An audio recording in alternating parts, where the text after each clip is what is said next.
A Nevada deed upon death allows a property owner to transfer ownership to a designated beneficiary upon their death.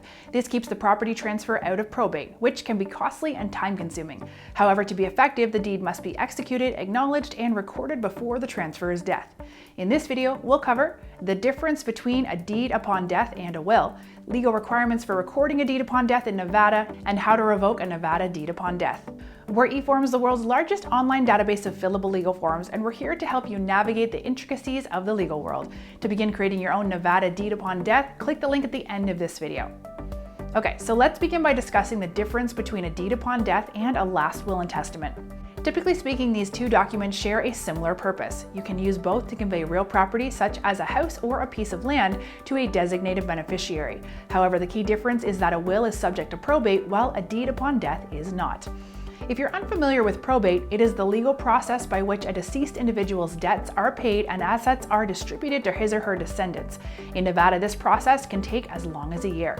There are also fees associated with this process. A deed upon death can be helpful because it allows a beneficiary to forego probate entirely. Okay, but how do you complete a Nevada deed upon death? The form is pretty simple. You can be prompted to offer basic information like your name and the designated beneficiary's name. You'll also need a legal description of your property. This description is used during title transfers and offers information regarding the parcel's specific location and boundaries. Unlike an address, you probably won't know this information off the top of your head. However, you can find a legal description on your property tax statements and current deed. The office of the county recorder where the property is located can also provide you with this information. After completing the deed upon death, you will need to get it notarized. You will also need to take the deed to the office of the county recorder where the property is located. The deed will then be recorded.